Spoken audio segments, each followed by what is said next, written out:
You should sell Bengals quarterback Joe Burrow in your dynasty leagues, and we'll explain why on this episode of the Locked On Dynasty Football Podcast.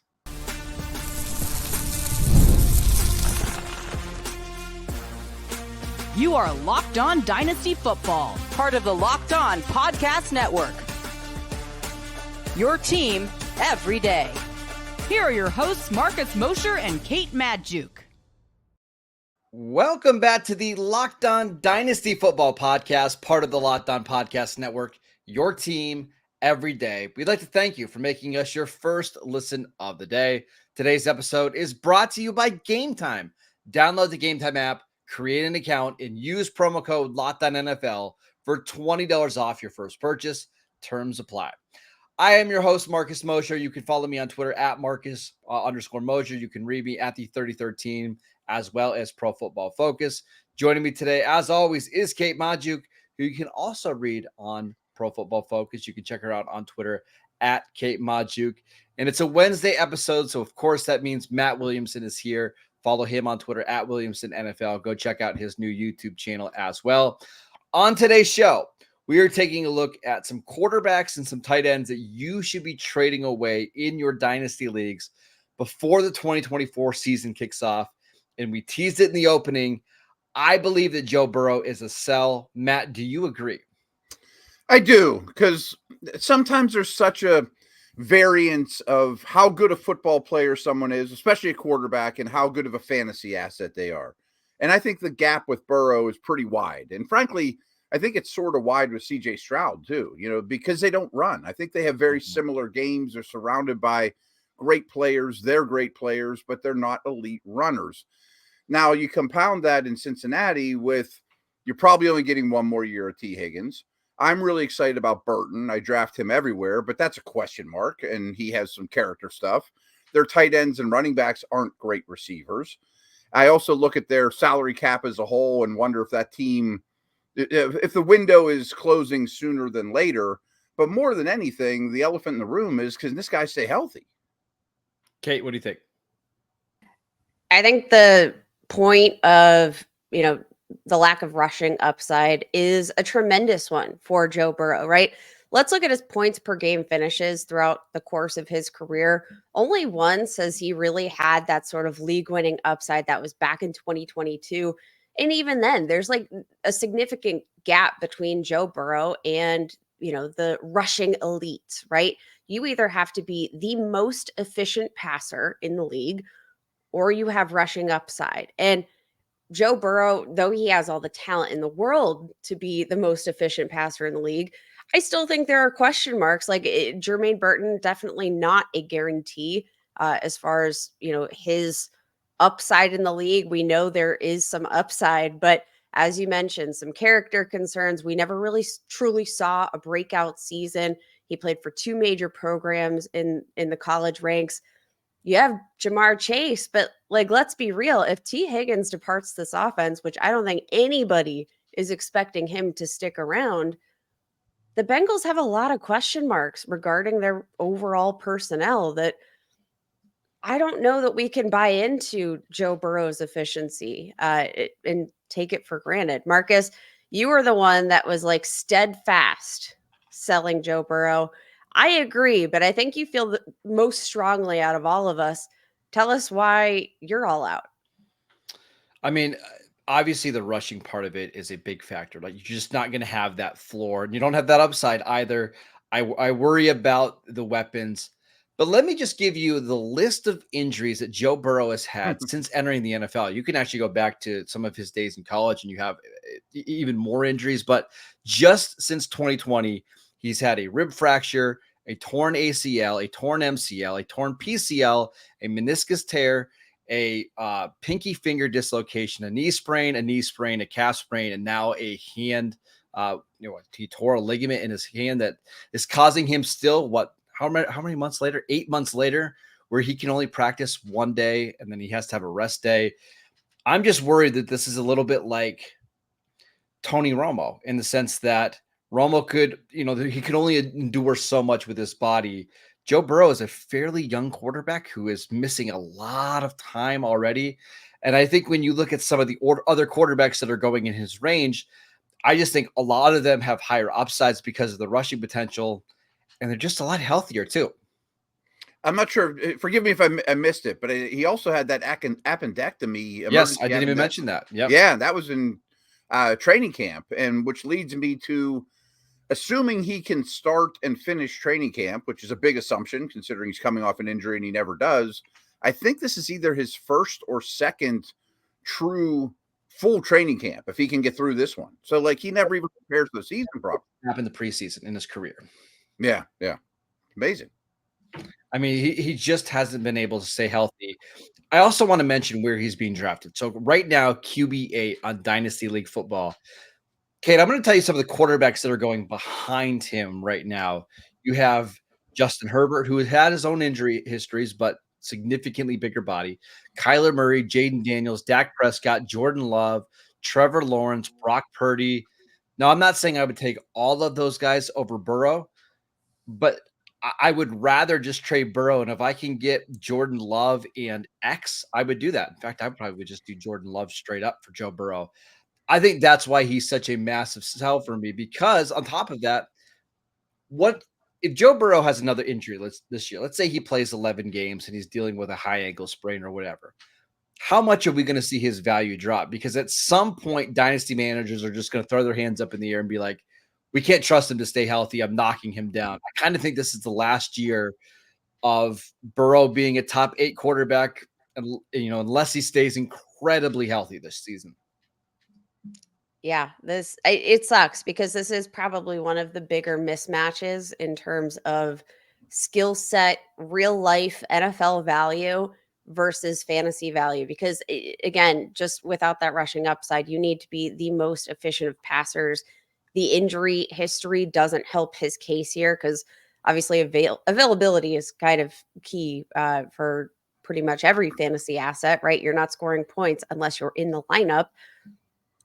I just think there are a lot of other players, maybe even like you said, you mentioned a few being drafted behind him that are a little bit safer, maybe have a less concerning injury history, or maybe have, significantly higher upside just because of their rushing ability. So he's kind of in this weird range that like, yeah, I'll pass on Burrow, with his current value and maybe wait a couple rounds and get a high upside asset like a Jaden Daniels, who has arguably more question marks, but I think we could all agree probably on a year-to-year basis has a much higher ceiling.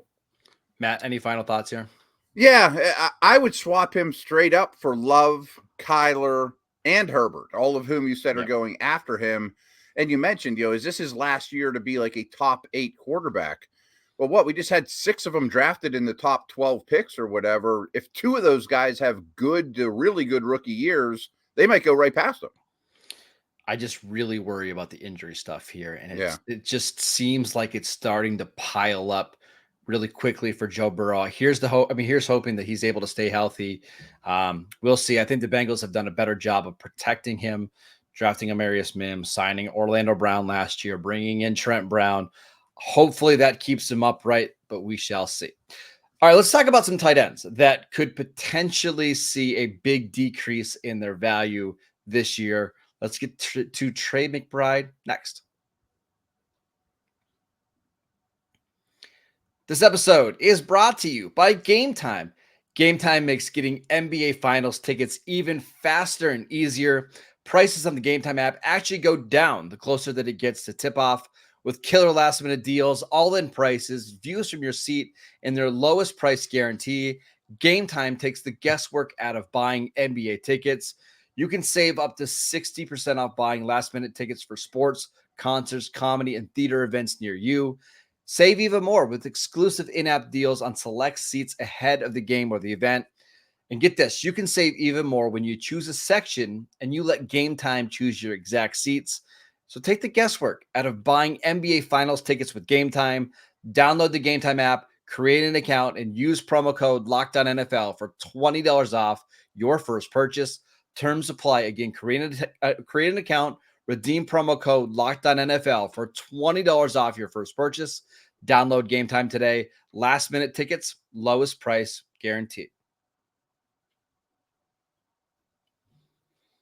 Welcome back to the Locked On Dynasty Football Podcast. Are you watching Fox Sports or ESPN on your TV all day?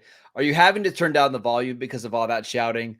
Make the switch to Locked On Sports today, a free 24/7 sports streaming channel program for you every day to bring you the biggest stories without all that screaming. Locked On Sports today brings you can't miss analysis, opinions, and news, streaming 24/7 on YouTube or on the free Amazon Fire TV channels app, part of the Locked On Podcast Network. Your team every day. All right, let's talk about Trey McBride, who saw a massive increase in his dynasty value. He is all the way up to tight end 2 on Dynasty League Football, 39th overall. Matt, do you feel like that's going to stay, or would you sell him now before his value drops? I'm not selling him. I adore him. I really do. I mean, I'm not saying that he's guaranteed to be a top 2 dynasty tight end for the next handful of years, but I am super impressed with him. And starting with the Arizona coaching staff, like when they made the Gannon hire, I really felt like nobody wants this Cardinals job. They're going to get picked first overall. They settled for this guy. And then I watched them last year, and I was super impressed on both sides of the ball how well Arizona schemes things up and how poor their talent was, how well they competed in 2023. I mean, this time last year, everyone in the world thought Arizona was definitely getting the first pick in the draft. I mean, they looked that bad. And even just focusing on McBride, I liked him a lot coming out of Colorado State, but he looks even better to me 2 years removed. I think his tape is fantastic. And Kyler should start the season healthy. We didn't have that a year ago. He should be the number 2 option on what I think is a solid, if not an improving offense. And him and Harrison could do great things for a long time. Kate, what do you think? I'm out on the value at tight end too. I just think it's far too rich because I'm looking at Trey McBride. Though I really, really liked what he did in the 2023 season, I do think that there's an element here of kind of like last man standing here in the Arizona Cardinals offense. You look at what Trey McBride did in, the first 12 weeks of the season, which, that was the portion of the year where we actually saw, Marquise Brown healthy for once, right? Trey McBride ranked 7th in targets, tied for 18th among tight ends in terms of total red zone targets. So weeks 1 through 12, we saw Trey McBride have the same number of red zone targets as Juwan Johnson, Jonnu Smith, Tyler Conklin, Tyler Higbee, Adam Troutman, literally tied all those guys. Now, obviously, to get a red zone target, you have to see the red zone more often, which the Arizona Cardinals weren't doing. But, in that span, Trey McBride, tight end 11 with Marquise Brown on the field. We also saw an uptick in routes run per game for Trey McBride. Weeks 1 through 12 with Marquise Brown on the field, we saw Trey McBride average around 21 routes per game run. And then we see that uptick to almost 26 routes run per game with Marquise Brown off the field. I think that Marvin Harrison Jr., day one, he comes into this offense and he's a lot more of a commanding presence than Marquise Brown. I think he's going to command a lot more targets. I think he's going to, command more consistent target shares from Kyler Murray and company.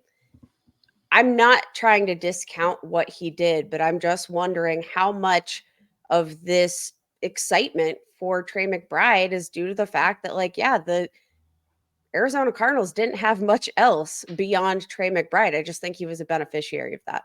Matt, I'm staying out of the way of this one. What do you think? Yeah, I don't have a great rebuttal for that. I mean, clearly he was their best option, including Brown, in my opinion. But I also think you get a healthy Kyler at least to start a year. They've invested heavily in the O-line. I think the offense as a whole kind of raises all ships there, that they can handle 2 high-quality pass catchers. And I'm a believer in Kyler Murray. All right, I got some trades via Dynasty League Football that I want to go over that involve Trey McBride, and these are over the last month or so. So I want you both to respond how you would handle this one. So Trey McBride for the 106 in a super flex draft. So that means you probably could flip Trey McBride for Brock Bowers or maybe Drake May, JJ McCarthy. Matt, what would you do? That's really fair. I mean, I slightly prefer McBride to Bowers. So Yep. if it came down to that, I would take McBride. But if I needed a quarterback and it's super flex and that turns into Drake May, I could certainly see the case. Kate? I'll probably take the pick. Okay. All right, here's another Do one. you like him better than Bowers straight up, Kate? No. Close. Okay. I think Brock Bowers better player overall, right? If you are making the case for Trey McBride, I think the only reason you wouldn't make that same case for Brock Bowers, who is the better prospect by far in terms of collegiate production, the better athlete, the better everything. It's the question at quarterback for the Las Vegas Raiders. But I think we have to agree that the situation that they are in here in the 2024 year is not going to be the situation they presumably have moving forward. Even Gardner Minshew, we saw the Colts have a very surprisingly productive offense with him under center last year. I don't think things are as doom and gloom. And I think if maybe there was a different name at quarterback, even an average, a considered average quarterback here under center for the Raiders, it really wouldn't be a discussion. And maybe everybody has a little bit of that Kyle Pitts PTSD. I don't know.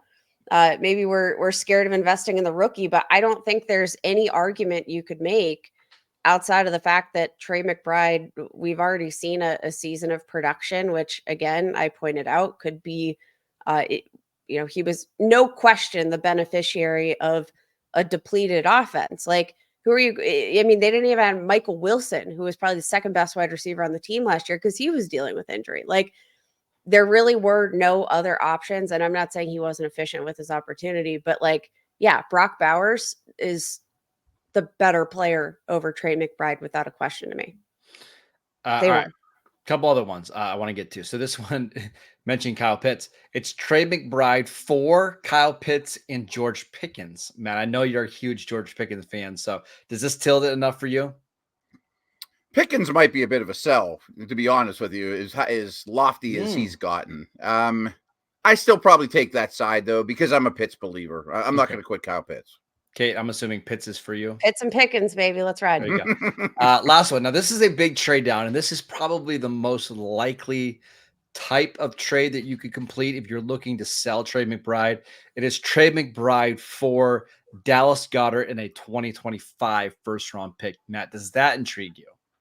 It intrigues me because I still believe in Goddard. So I'm going to tease this a little bit. Next segment, I'm going to bring this up a lot. There's a lot of tight ends I really, really like, and you keep naming them. You know, maybe I like McBride slightly more, but the dynasty world is flush with tight ends right now, and I can live with 8 or 10 of them, and you keep naming those names. Yep. You also found a weak spot. I mean, future first for me really make me perk up no matter what. So that's very, very close. Kate? This is probably going to surprise y'all. I'm going to stick with Trey McBride here. I just think even for as skeptical as I am of Trey McBride, I think the upside's a bit higher. I think he probably has a more likely outcome of being the number 2 target on his respective offense than a Dallas Goedert, who is going to be buried behind A.J. Brown, Devonta Smith, and who we saw kind of struggled a bit last year, did not produce in the same efficient manner that we saw Trey McBride produce. So I'm actually going to stick with Trey McBride here. All right, let's talk about the name that Matt was referencing. TJ Hockenson. We decided last week Kate and I think he is a buy in your dynasty leagues, but maybe Matt has a different opinion. We will get to that next. This episode is brought to you by BetterHelp. Sometimes all we need is an opportunity to get something off of our chest. Big or small, certain things can really start to get to you. It's important to let that out, especially to someone who is unbiased in your life. So today I want to tell you how I really feel about something. You might even be thinking the same thing this week. Why do we have this long layoff for the NBA Finals? It's been like a week since we've had an NBA playoff game. This is ridiculous. Who asks for this long of a break? Come on, NBA, make this better. We're dying for NBA basketball, and you're just not giving it to us. But that's okay. It comes back on Thursday. Can't wait. See, there you go. I feel a little bit better now that I got it off of my chest. And therapy can be different for everyone. Sometimes we have much bigger problems than having to wait a couple extra days for NBA Finals games or our favorite sports teams.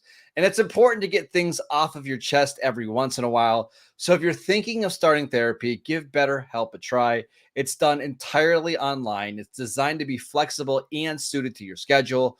Just visit betterhelp.com/lockedon to get 10% off your first month. That is BetterHelp, HELP.com/lockedon.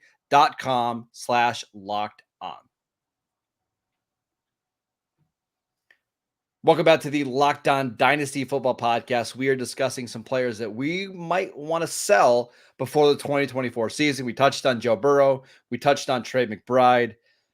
Matt, Kate and I both are buying TJ Hockenson this offseason. Are you? No. And here's my reasoning is, first off, we touched on it. There's an influx of tight ends. The tight end market seems very, very rich to me, starting with the group that came in last year, going back to McBride 2 years ago, Bowers this upcoming year, let alone the Goddards. I expect a bounce back from Freiermuth. I like Njoku. And, of course, the top guys, Kelsey, Kittle, are still holding on pretty strong. Kincaid, Laporta. We can name them all. I just think there's a lot of tight ends that I like a lot. I adore the player, TJ Hockenson. I think he is a phenomenal football player.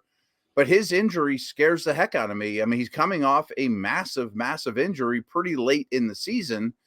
And his situation has changed that he's coming back to, in that Kirk Cousins is gone. I think his immediate quarterback play has to go down. They just gave Jefferson the bank, and he's going to get a, 30% target share. And I think the passing volume for Minnesota goes down as well. So I think the pie got smaller. He's coming off a massive injury. Jefferson's going to eat like crazy. I just don't know that it leaves enough, and I don't know when we get him. Okay. I think all of those are extremely fair points. Now, as far as the quarterback play is concerned, obviously there is a big difference between JJ McCarthy and Kirk Cousins, two totally different players, but two players that I think, this passing offense is going to benefit from tremendously in terms of accuracy. JJ McCarthy, one of the most accurate, of this 2024 draft class here. You also look at, the fact that he was probably more willing to target the middle of the field than any of these other quarterbacks who might, generally kind of shy away from the middle of the field as more of a high risk sort of area. Love that willingness of JJ McCarthy to target that area of the field, especially for this tight end position. But I look back at TJ Hockenson and his production, which I think is undoubtable. I look at the skill set. I look at the age. Everything tells me that, betting on TJ Hockenson is a pretty good bet. I think there's a good chance that when he's healthy, he is going to be the number 2 target for his respective offense. And yeah, I just think TJ Hockenson, too good a tight end. And he's seen a decent decrease in his overall dynasty value just because of this injury, which, yeah, like that, it might not, be something that has him available to dynasty managers to start the season. But this is one of the instances where if I can buy low on TJ Hockenson, whose value is a little bit depreciated because of his injury, yeah, I'll take like a 6-7 week rental, find another sort of low value option to fill in these more challenging weeks of lack of production. And then I'm rolling with TJ Hockenson to the bank. But I think your point is valid that, the tight end position feels like a pretty rich one nowadays. Here's the reason why I'm still buying TJ Hockenson.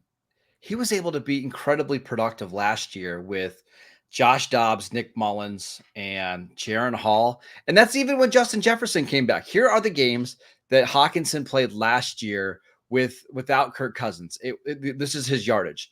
88 yards and a touchdown, 69 yards, 134 yards, 55 yards and a touchdown, 50 yards and a touchdown, 53, 63, 58. Like, he was producing despite awful quarterback play. He was producing with Justin Jefferson, with Jordan Addison at the time. I think this is a great time to buy. His value is probably never going to be lower. He's only 26 years old. And I think the closer that we get to the start of the season, and once the games start to happen and we get closer to his return, I think his value is going to go up. I think he's going to start passing somebody like Travis Kelce, who was 34 years old. This was somebody who was on pace to be the tight end one for most of last year before the injury. I just think Hockenson's a good player, and I want to buy now while he's cheap. Hockenson had the second highest target rate per route run last year, was targeted on almost 25% of his routes run. That's only behind Trey McBride. So, yeah, obviously you had some rotation between, TJ Hockenson's health and then there's the factor of Justin Jefferson. But the point is, when he was on the field, he was seeing targets, and that was with a Jordan Addison breakout. There are a lot of kind of compounding factors that I think are all probably contributing to this drop in value for TJ Hockenson. But again, for me, this is a bet on the player. This is a bet on the premise that targets are earned. And I think TJ Hockenson is a very talented tight end who will earn targets.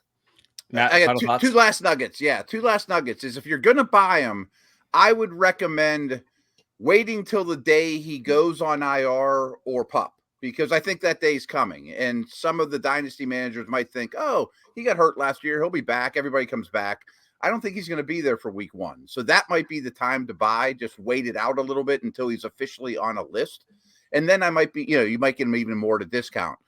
Now, I've been meaning to poke this bear for months now, since the three of us have been doing Wednesday shows, but it's been brought to my attention back in the Matt and Ryan half the week, Kate and Marcus the other half the week, that you guys like Jordan Addison a lot more than me. And I'm kind of shocked you guys aren't defending your guy. I mean, how many mouths are we going to feed here in Minnesota? Maybe that's a next week topic, is Addison, but he's not for me. I love Jordan Addison as somebody who has way too many Jordan Addison rookie cards. Matt, I'm sure you're appreciative of that. I think of the big three, Justin Jefferson, Jordan Addison, Hockenson, I think Kirk Cousins leaving probably hurts Addison the most. So I think I'm more down on Addison than I was at the end of the year. But I still think Jefferson and Hawk are going to get theirs, even with JJ McCarthy in this offense. Yeah, I'm kind of with you there. It feels like the secondary, the wide receiver 2 on this team suffers a little bit more than the tight end 1, just in the grand scheme of things. Now, again, not to knock Addison's production by any means, but a lot of it was touchdown based. If we're projecting a, decrease in overall passing touchdown volume for this team, I think it's probably going to affect Jordan Addison the most of this group. But one last thing that I wanted to say, because I realized as I was talking that, yes, the good players for their teams earn targets. And I realized, it sounds like I could make that same argument for Trey McBride. All of the things that I just said about TJ Hockenson can also apply to Trey McBride. But I just wanted to point out the caveat that the valuation for Trey McBride is what makes him a sell for me, not the player. And that's the difference. He's an awesome player. That's the difference between Trey McBride and TJ Hockenson for me right now, because the arguments of why you could buy are very similar, but that the valuation alone is why I'm selling. So, and I agree on McBride, because I've been championing Dalton Kincaid all offseason long on how much I think he's a value. If he was at tight end 2 and Trey McBride was at tight end 6 or tight end 7, I probably would have Dalton Kincaid as a sell. It's just the difference in the value is so great there, even though we all love Trey McBride and we're all hoping that he has another monster season. That is it for today's show. We want to thank you for making Locked On Dynasty your first listen every single day. Go check out the channel on YouTube. We post videos every day over there. Go download the podcast wherever you get your podcasts. Go follow Matt on Twitter at WilliamsonNFL. Go check out his new YouTube channel as well. Go follow Kate on Twitter at Kate Majuk. I am at Marcus _Mosier, and we will see you next time.